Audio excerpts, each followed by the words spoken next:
Hello बच्चों, हम लोग पढ़ रहे हैं कक्षा 9 का पहला चैप्टर संख्या पद्धति, जिसका आज ये लेक्चर नंबर 16 होगा। इसके पहले लेक्चर में हमने सीखा था करणी क्या है, करणी की घात क्या है और करणी का चिन्ह क्या होता है। तो जिन बच्चों ने लेक्चर नहीं देखा है वो चाहें तो प्लेलिस्ट में जा कर के लेक्चर नंबर 15 देख सकते हैं या डिस्क्रिप्शन में लिंक दे दी जाएगी, वहाँ से भी लेक्चर नंबर 15 देख सकते हैं। आज के इस लेक्चर में हम बात करेंगे इसके आगे की, और इसके आगे जो टॉपिक था वो टॉपिक है परिमेयकरण, रैशनलाइजेशन। ये टॉपिक जो है ये है परिमेयकरण। परिमेयकरण का क्या मतलब है, इसकी डेफिनेशन क्या है, किस तरह से इसको डिफाइन करेंगे, ये हम इसमें जानेंगे। इसमें लिखा हुआ है कि यदि हमें ऐसी संख्या दी गई है जिसका हर अपरिमेय है, तब इसके हर व अंश को किसी ऐसी उचित संख्या से गुणा करने को जिससे इसका हर परिमेय हो जाए, परिमेयकरण कहलाता है। इसका मतलब ये है कि हर को परिमेय करना, किसी भी जो परिमेय संख्या लिखी होगी तो उसमें अगर हर एक परिमेय संख्या के रूप में नहीं है तो उसको परिमेय संख्या के रूप में बदलना परिमेयकरण कहलाता है। तो परिमेय के रूप में बदलने के लिए हमको करना क्या होता है, हमें एक उचित संख्या से उसके अंश को और हर को गुणा कराना होता है, और गुणा कराने के बाद में हर जो है वो परिमेय में बदल जाता है। इसको हम उदाहरण से समझेंगे। उदाहरण जो हमारे सामने लिखा है, 3/√5 का परिमेयकरण कीजिए। तो इसमें क्या है, 3/√5 √5 जो है ये एक ऐसी संख्या है, यह एक अपरिमेय संख्या है। हम लोगों ने पढ़ा है अभाज्य संख्या के ऊपर अगर अंडर रूट लग जाए तो वो संख्या अपरिमेय संख्या कहलाती है। तो √5 क्या है, यहाँ पे एक अपरिमेय संख्या है। ठीक, 3 अंश में है और हर में है √5। अब इस संख्या का हमको क्या करना है, परिमेयकरण करना है। मतलब ये है कि इसके हर को हमें परिमेय बनाना है। तो हर को परिमेय बनाने के लिए इसमें कहा गया है कि कोई एक उचित संख्या ली जाए, उचित संख्या से हर को और अंश को गुणा कराया जाए। तो यहाँ पे उचित संख्या क्या होगी, यहाँ पे जो भी नंबर यहाँ पे लिखा होगा वही उचित संख्या होगी।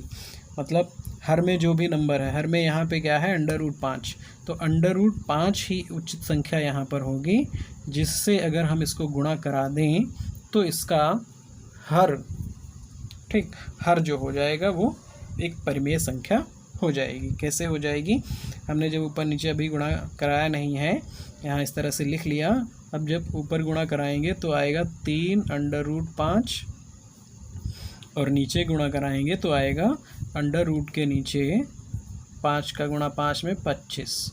ठीक, अंडर रूट के ऊपर 25 आ गया, और 25 का वर्गमूल हम लोग जानते हैं, 25 का वर्गमूल आएगा 5। इस तरह से 3/√5 का परिमेयकरण हो गया। मतलब हर जो है अपरिमेय संख्या थी और अब हर क्या हो गया है, एक परिमेय संख्या है। इस तरह से हमको परिमेयकरण करना होगा। इसको हम एक और उदाहरण से समझ सकते हैं। जैसे अगला एग्जाम्पल हमने ले लिया कि 2/√7 का परिमेयकरण कीजिए।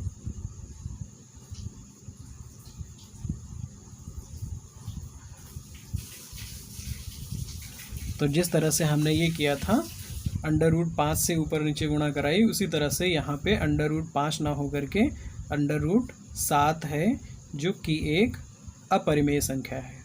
√7 यहाँ पे अपरिमेय संख्या है, और इसी से हम लोग क्या करेंगे, ऊपर और नीचे अंश में और हर में मल्टीप्लाई करा देंगे। तो ऊपर आ जाएगा 2/7 और नीचे आ जाएगा अंडर रूट के अंदर 7 का मल्टीप्लाई 7 में कराएंगे तो 49। इसको और सरल कर लें तो हम लिख सकते हैं 2/7 और बटे में 7। इस तरह से √7 अपरिमेय संख्या थी और जब इसका हमने परिमेयकरण कराया तो वो परिमेय संख्या के रूप में बदल गई। ठीक, तो इस तरह से हमने परिमेयकरण सीख लिया है। अब जितने भी क्वेश्चन परिमेयकरण करने वाले होंगे वो इसी तरह से किए जाएंगे। इसके बाद बारी आती है परिमेयकारी गुणक की। रैशनलाइजिंग फैक्टर, परिमेयकारी गुणक, इसका क्या मतलब है? इसमें क्या लिखा है कि यदि दो अपरिमेय संख्याओं का गुणन, यदि दो अपरिमेय संख्याओं का गुणन परिमेय हो तब इनमें से प्रत्येक संख्या दूसरी संख्या का परिमेयकारी गुणक कहलाती है। इसका मतलब क्या है? इसका मतलब ये है कि जैसे √a + √b, ठीक, ये भी अपरिमेय है और ये भी अपरिमेय है, तो इसका जोड़ भी क्या आएगा? अपरिमेय आएगा। कुल मिला के ये संख्या एक अपरिमेय संख्या है। तथा √a + √b व एक संख्या है √a और -√b, अपरिमेय संख्याएं हों।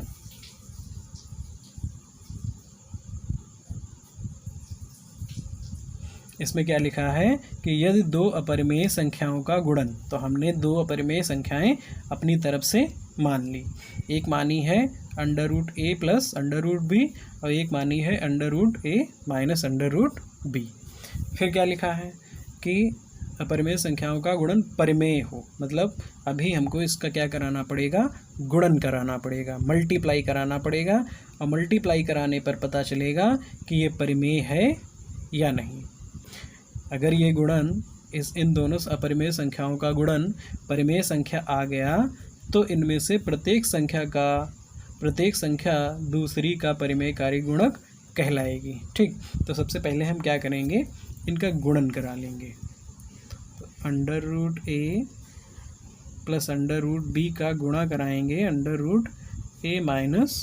√b से। इसको हम अलग अलग नहीं गुणा कराना पड़ेगा, क्योंकि हम लोगों ने पढ़ा है a + b a - b बराबर a² - b²। ये फार्मूला हम लोगों ने पढ़ रखा है। तो हमने देखा एक ब्रैकेट में a + b है, √a + b है, और एक ब्रैकेट में √a - b है। ठीक, तो यहाँ पे a का काम कर रहा है √a और b की जगह पे है √b। तो इस फार्मूले से हो जाएगा √a² - √b²। ठीक, ये स्क्वायर √ को कैंसिल कर देगा, ये स्क्वायर √ को कैंसिल कर देगा, तो यहाँ पे आएगा आंसर a - b। ठीक, हमने क्या किया था? हमने दो संख्याएं ली थी। एक संख्या थी √a + √b और इसका क्या करा दिया? गुणा करा दिया था √a - √b से। अब गुणन हमारा क्या आ गया है? a - b। और ये कैसी संख्या है? ये है परिमेय। ये संख्याएं a ये भी परिमेय है और b ये भी परिमेय, इनमें कोई √ नहीं लगा है। अब हम इसको डिफिनीशन से समझ सकते हैं। क्या कहा था कि यदि दो अपरिमेय संख्याओं का गुणन परिमेय हो, तो हमने दो संख्याएं जो मानी उनका गुणन क्या हो गया? परिमेय है। तब इनमें से प्रत्येक संख्या दूसरी का परिमेय गुणक कहलाएगी। मतलब ये है कि इस संख्या का परिमेयकारी गुणक ये वाली संख्या है और इस संख्या का परिमेयकारी गुणक ये वाली संख्या होगी, ऐसा हम कह सकते हैं। तो हम लिखेंगे अतः √a + b का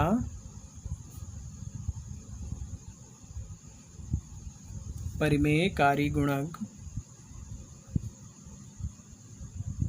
√a -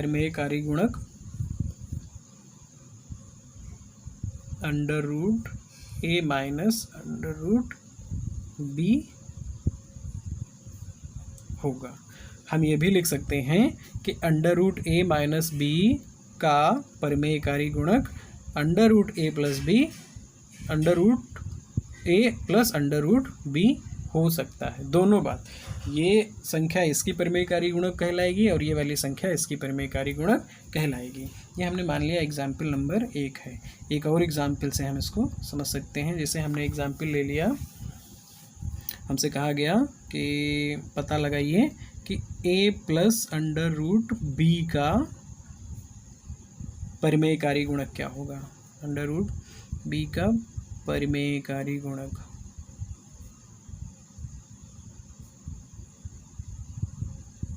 तो हमने यहाँ पे देखा था कि परिमेयकारी गुणक में कोई अंतर बहुत नहीं होता है। जिस संख्या का परिमेयकारी गुणक निकालना है या करना होता है उसमें एक दो संख्याओं के मध्य में सिर्फ चिन्ह का अंतर है कि अगर under root a plus under root b का परिमेयकारी गुणक लिखना है तो हमने क्या किया कि अंडर रूट a वही संख्या रही, अंडर रूट भी वही रहा b, और बीच में चिन्ह बदल गया।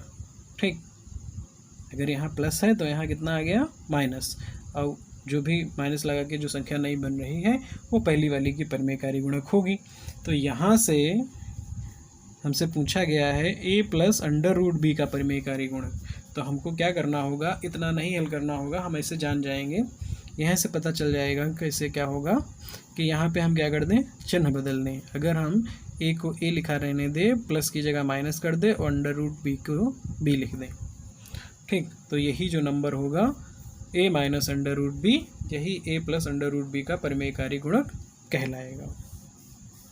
इस तरह से और भी उदाहरण हैं, हम समझ सकते हैं। इसके नीचे भी हमने क्वेश्चन लिखा है,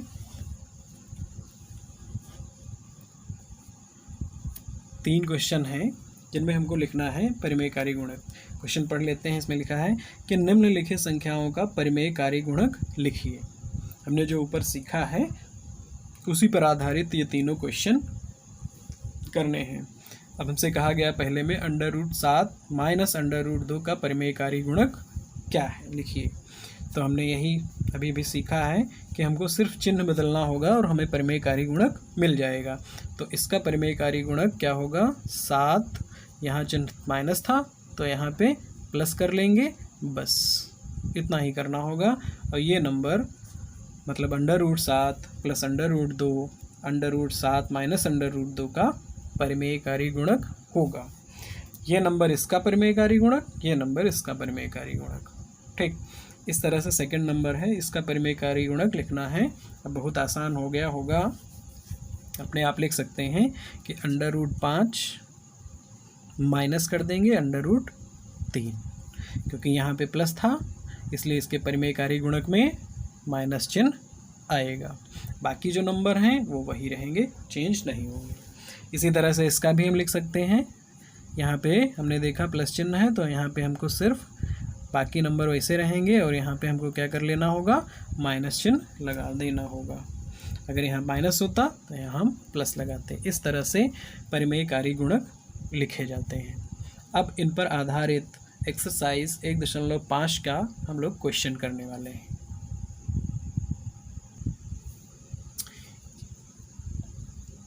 ये है एक्सरसाइज 1.5। 1.5 का क्वेश्चन नंबर 5। इसके पहले क्वेश्चन 1, 2 हम कर चुके हैं, चौथा क्वेश्चन कर चुके हैं। अब बारी 5वें क्वेश्चन की है। इसके अलावा एक क्वेश्चन अभी और रह जाएगा, वो भी हम बाद में डिस्कस करेंगे। लेकिन ये जो क्वेश्चन हैं ये परिमेयकरण पर आधारित हैं, इसलिए हम इनको पहले करेंगे। तो सबसे पहला जो पार्ट है, पहले हम क्वेश्चन पढ़ लेंगे। क्वेश्चन ने क्या कहा है, क्वेश्चन ने कहा है कि निम्नलिखित के हरों का परिमेयकरण कीजिए। हर का परिमेयकरण करना है। इसमें अंश 1 है और हर है अंडर रूट 7 जो कि एक परिमेय संख्या है। ठीक, तो अभी हमने जब परिमेयकरण की डेफिनेशन देखी उसमें हमने एग्जाम्पल से समझा था कि जो भी नंबर नीचे है अपरिमेय संख्या उसी से ऊपर नीचे गुणा कराया जाता है। तो हमने भी इसको क्या करा लिया, इसका परिमेयकरण करना है तो हमने 1/√7 को अलग लिखा और जो भी नंबर हर में लगा था, जो भी परिमेय संख्या हर थी, उसी से हम लोग ऊपर नीचे मल्टीप्लाई कराते हैं। तो 7 यहाँ पे था अंडर रूट 7, तो हमने ऊपर नीचे अंश में और हर में दोनों जगह मल्टीप्लाई करा लिया। ऊपर का मल्टीप्लाई कराने पे अंडर रूट 7 बना रहेगा और नीचे मल्टीप्लाई कराने पे अंडर रूट 49 49 आ जाएगा। अगर इसको थोड़ा और सरल करें तो हमारा आंसर आएगा √7 और बटे 49 का वर्गमूल 7। इस तरह से इसका परिमेयकरण हो गया, हर का परिमेयकरण हो गया। अब हर जो है वो 7 है, जो कि एक परिमेय संख्या है, जबकि यहाँ पे हर जो था वो √7 था, वो एक अपरिमेय संख्या थी। इस तरह से और भी क्वेश्चन कर सकते हैं। अब बारी आती है सेकंड क्वेश्चन की। इसमें क्या कहा गया है कि 1/√7 माइनस √6 का परिमेयकरण कीजिए। तो इसमें एक ही नंबर था, इसमें 2 नंबर हैं और 2 नंबरों का घटाना है। ये भी एक अपरिमेय संख्या और ये भी एक अपरिमेय संख्या। तो जैसे जैसे अभी हमने पढ़ा था कि परिमेयकारी गुणक, ठीक, तो हम यहाँ पे ना तो √7 से ऊपर नीचे मल्टीप्लाई कराएंगे और ना ही √6 से ऊपर नीचे मल्टीप्लाई कराएंगे। यहाँ पे जो मल्टीप्लाई कराएंगे तो मल्टीप्लाई कराने के लिए हमको क्या पता होना चाहिए, इसका परिमेयकारी गुणक पता होना चाहिए। यहाँ पर हम अंश और हर में मल्टीप्लाई किससे कराएंगे, ये जो नंबर आया है √7 और माइनस √6, इसके परिमेयकारी गुणक से ऊपर नीचे मल्टीप्लाई कराएंगे। तो हमको पता होना चाहिए, हमने अभी सीखा है कि परिमेयकारी गुणक कर निकालने के लिए हमको सिर्फ साइन बदलना होता है, चिन्ह बदलना होता है।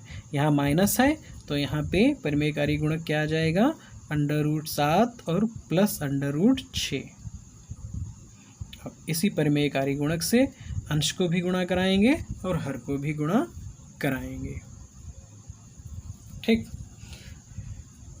हमने क्या किया, हमने √7 माइनस √6 का परिमेयकारी गुणक निकाल लिया। गुणक में क्या होता है, सिर्फ चिन्ह बदल जाता है। अगर यहाँ प्लस लगा है, माइनस लगा है, तो यहाँ प्लस आ जाएगा, बाकी नंबर इधर ऐसे ही लिखे रहेंगे। अब जब ऊपर मल्टीप्लाई कराएंगे तो ऊपर 1 है, तो इसकी वजह से ये नंबर √7 और √6 ही बना रहेगा। जबकि नीचे क्या हमने देखा, a minus b, a plus b, एक ब्रैकेट में वही नंबर माइनस चिन्ह के साथ लिखे हैं और एक ब्रैकेट में वही नंबर प्लस चिन्ह के साथ लिखे हैं। हमने अभी पढ़ा था और फिर से बता दे रहे हैं, a minus b, a plus b बराबर क्या होता है, a² माइनस b²। ये फार्मूला हम इसमें अप्लाई करेंगे तो a की जगह क्या है 7 और b की जगह क्या है 6। तो a का स्क्वायर मतलब √7 का स्क्वायर माइनस b² मीन्स √6 का स्क्वायर। इसको अगर हम सरल करें तो √7 प्लस √6, ये कितना बना रहेगा, स्क्वायर √ को कैंसिल करेगा, ये स्क्वायर √ को कैंसिल करेगा और बट्टे में आएगा 7 माइनस 6। तो इस तरह से इसका आंसर आ गया √7 प्लस √6 बटे 1। चाहे तो 1 लिखें और चाहे तो 1 नहीं भी लिख सकते हैं, हम खाली इसका आंसर इतना दे सकते हैं √7 प्लस √6, ये इसका आंसर होगा। अब बारी आती है क्वेश्चन नंबर 3 की। थर्ड क्वेश्चन में क्या कहा गया है, इसका भी परिमेयकरण करना है और बिल्कुल इसी तरह से परिमेयकरण किया जाएगा। हर का, हर ही एक अपरिमेय संख्या है, तो इसका भी हमें न तो 5 से ऊपर √5 से भी गुणा नहीं होगी, ना ही √2 से होगी। जैसे कि इसमें किया था बिल्कुल उसी तरह से होगा और इसका भी हमें परिमेयकारी गुणक निकालना होगा। परिमेयकारी गुणक निकालने के बाद अंश में भी गुणा और हर में भी गुणा। तो हमने देखा यहाँ पे √5 प्लस √2 है, चिन्ह कौन सा है, प्लस, इसलिए इसके परिमेयकारी गुणक में माइनस चिन्ह आएगा।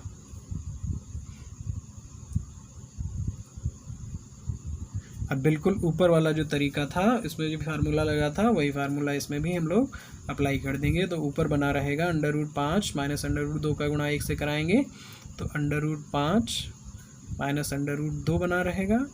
अपॉन में फिर से वही formula a plus b, a minus b. a की वैल्यू यहाँ पे √5 है और b की वैल्यू यहाँ पे √2 है, यहाँ पे 2 होगा। इसको जब सरल करेंगे तो हमारे पास आएगा √5 माइनस √2 बटे ये स्क्वायर √ कैंसिल करेगा, ये स्क्वायर √ कैंसिल करेगा तो 5 माइनस 2 आएगा। ठीक, इसको अगर हम सरल कर लें और थोड़ा सा, तो ये √5 माइनस √2 और बटे में 5 में से 2 जाएगा, 3 बचेगा। यही इसका उत्तर होगा। अब हमने देखा कि हर में √5 √2 था और यहाँ हर में कितना है 3, जो कि परिमेय संख्या है। अतः इसका परिमेयकरण हो गया, हर का परिमेयकरण हो चुका है। अब आखिरी क्वेश्चन है, इसमें क्या कहा गया है, 1/√7 माइनस 2। इसमें ये अपरिमेय है और ये परिमेय है, लेकिन तरीका वही रहने वाला है। सबसे पहले इस नंबर को इसे लिखे ले रहे हैं, फिर क्या करेंगे, इसका परिमेयकारी गुणक फाइंड करेंगे। परिमेयकारी गुणक, इसमें भी माइनस चिन्ह हमने देखा, यहाँ पे चिन्ह माइनस था, तो इसमें परिमेयकारी गुणक में प्लस चिन्ह आ जाएगा। √7 + 2 परिमेयकारी गुणक आएगा। इसी नंबर से हमने ऊपर नीचे मल्टीप्लाई करा दिया। ऊपर अगर 1 में मल्टीप्लाई कराएंगे तब तो यही बना रहेगा √7 + 2, और नीचे फिर से वही formula a - b, a + b = a² और -b²। तो √7 का स्क्वायर a की जगह पे √7 है और -b² b की जगह पे 2 है, 2 का स्क्वायर होगा। तो यहाँ पे सरल करने पर √7 + √2 बना रहेगा, और यहाँ पे स्क्वायर √ को कैंसिल करेगा तो 7 मिलेगा, और 2 का स्क्वायर कराएंगे तो 4 मिलेगा। इसको जब सरल करेंगे थोड़ा और, तो √7 और +2 और -7 में से 4 गया, ये आएगा, 7 में से 4 गया, ये आएगा 3। यही इसका आंसर होगा। यहाँ पर भी हर का परिमेयकरण हो चुका है। अब बारी आती है क्वेश्चन नंबर 3 की। यह क्वेश्चन अन्य क्वेश्चन से बिल्कुल अलग है, ये उस पैटर्न पे आधारित नहीं है, इसलिए हमने क्या किया, इसको सबसे लास्ट में लिया है और यही आखिरी क्वेश्चन होगा। बाकी सभी क्वेश्चंस के आंसर हमने करा दिए हैं, तो जिनको क्वेश्चन का आंसर देखना है तो वो प्लेलिस्ट में जा कर के प्लेलिस्ट से सभी क्वेश्चंस के उत्तर प्राप्त कर सकते हैं। ठीक, तो इसको हम पहले पढ़ लेंगे। इसमें क्या कहा गया है, इसमें लिखा है, आपको याद होगा कि पाई को एक वृत्त की परिधि माना c और उसके व्यास को मान लीजिए d के अनुपात से परिभाषित किया जाता है। अर्थात पाई बराबर c/d है। यह इस तथ्य का अंतर विरोध करता हुआ प्रतीत होता है कि पाई अपरिमेय संख्या है। इस अंतर विरोध का निराकरण किस प्रकार करेंगे? तो सबसे पहले हम इतने पार्ट को समझेंगे। इसका क्या मतलब है कि पाई को एक वृत्त की परिधि और व्यास के अनुपात d के अनुपात से परिभाषित किया जाता है। इसका क्या मतलब है?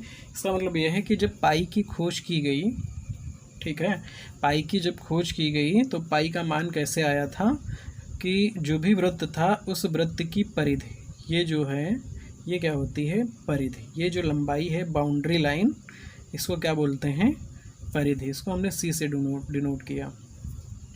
और इस परिधि का सेंटर से हो जाती हुई, इस परिधि के पूरे सेंटर से कोई जाती हुई एक लाइन, ये जो लाइन बनी है परिधि के एक बिंदु से परिधि के दूसरे बिंदु तक जा रही है और उसके केंद्र से भी जा रही है, उसको हमने क्या कहा, व्यास, डायमीटर। इसको d से डिनोट करते हैं। तो पाई की खोज में बताया गया, जब पाई की खोज की गई तो पाई बताया गया कि परिधि और व्यास के अनुपात को पाई बोलेंगे। मतलब c/d, जो भी c होगा, c अलग अलग मान हो सकता है तो उसी के अनुसार d का मान भी अलग अलग होगा। ठीक, तो इन दोनों नंबर्स के अनुपात को बताया गया कि ये पाई है और पाई का मान भी आया, वो मान आया था, हम लोगों को बताया गया पाई का मान 3.14159265, इस तरह से पाई का मान बताया गया। और ये हमने देखा, इसका जो प्रसार है ये अशांत है। प्रसार कैसा है, ये अशांत और अनावर्ती है। कोई ऐसा एक नंबर नहीं है जो बार बार आए, इसलिए पाई को क्या कहा गया? अपरिमेय संख्या कहा गया। ठीक, इसका जो मान है उसको मान को जब देखा गया तो उस मान में कोई भी नंबर रिपीट नहीं हो रहा था, इसलिए ये अशांत अनावर्ती है। और जिसका प्रसार अशांत अनावर्ती होता है उसको क्या बोलते हैं? अपरिमेय संख्या। ठीक, तो यही इसमें कहा गया है कि पाई को जब हम c/d के रूप में लिखते हैं तो क्या होता है? यह इस तथ्य का अंतर्विरोध करता है, अंतर्विरोध करता हुआ प्रतीत होता है कि पाई एक अपरिमेय संख्या है। मतलब पाई तो एक अपरिमेय संख्या है, ये बात हमको पता है, लेकिन जब दाहिनी साइड देखते हैं, c/d देखते हैं, तो हमें ऐसा प्रतीत हो रहा है कि यह एक परिमेय संख्या है। c/d क्या है? एक परिमेय संख्या है, ऐसा हमें प्रतीत हो रहा है। जैसे c का मान अगर मान लिया 22 है और d का मान लिया 7 है। ठीक, तो हमें ऐसा लग रहा है कि ये p/q के रूप में व्यक्त हो गया, जहाँ पे p 22 है, q 7 है, 7 है। तो ये कैसी संख्या है? परिमेय। ठीक है, तो ऐसा लग रहा है कि जैसे एक अपरिमेय संख्या एक परिमेय संख्या के बराबर हो गई हो। ठीक है, तो इसीलिए लिखा है कि यह इस तथ्य का अंतर्विरोध करता हुआ प्रतीत होता है कि पाई अपरिमेय है। तो इस अंतर्विरोध का निराकरण आप किस प्रकार करेंगे? ठीक, तो इसका निराकरण हमको करना है कि ऐसा ये बात जो लिखी है क्या ये सही है?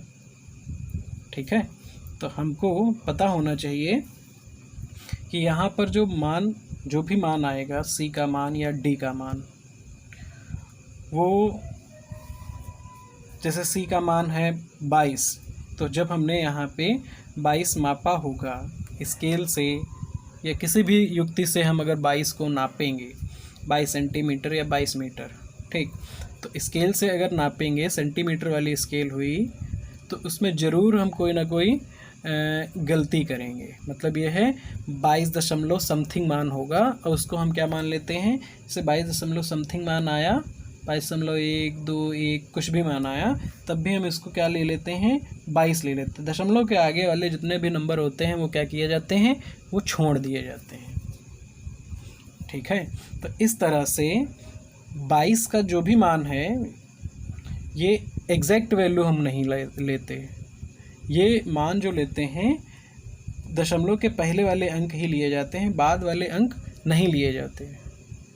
या ये भी हो सकता है कि जब हम d नापें, d का मतलब व्यास जब नापा जाए तो कोई नंबर छोड़ दिया जाए, दशमलव के आगे वाले नंबर छोड़ दिए जाएं, है ना, केवल दशमलव के पहले वाला एक अंक ले लिया जाए। मतलब अप्रॉक्स वैल्यू ले ली जाती है, बाकी जो नंबर होता है छोड़ दिए जाते हैं। जबकि वो अप्रॉक्स वैल्यू जो होती है वो क्या होती है? वो अपरिमेय ही होती है, वो संख्या अपरिमेय ही होती हैं। हमको ये पता नहीं चल पाता कि ये c की जगह पर अपरिमेय है या d की जगह पे अपरिमेय है।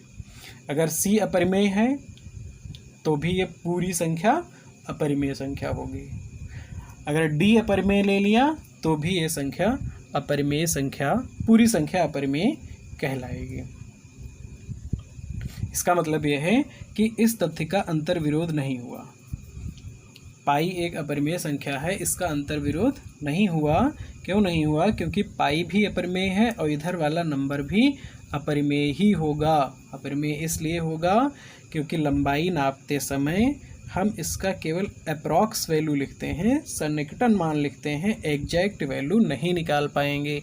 स्केल चाहे जितनी मतलब सुग्राही हो स्केल, वो एग्जैक्ट वैल्यू उसकी नहीं निकाल पाएगा। दशमलव में कुछ ना कुछ मान इधर उधर ऊपर नीचे ज़रूर हो जाता है, इसलिए c या d में, इन दोनों में कोई ना कोई एक नंबर अपरिमेय जरूर होगा या दोनों अपरिमेय हो सकते हैं। जिस वजह से दाएं साइड में मतलब c/d ये भी एक अपरिमेय संख्या ही कहलाएगी।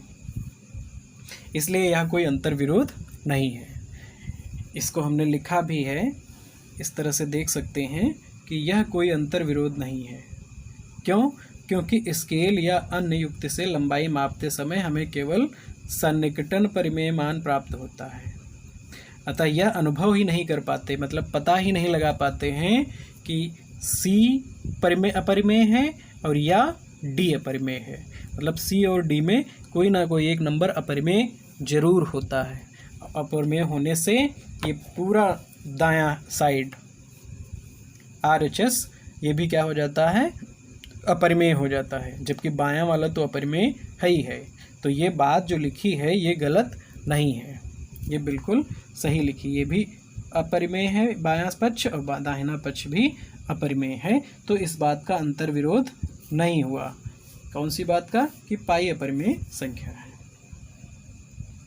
इस तरह से चाहें तो ये बना लें और अपने कारण में ये लाइन लिख सकते हैं या स्क्रीनशॉट ले सकते हैं। इस तरह से हमने एक्सरसाइज 1.5 कंप्लीट कर ली है। अब एक्सरसाइज 1.6 नेक्स्ट वीडियो में हम लोग डिस्कस करेंगे।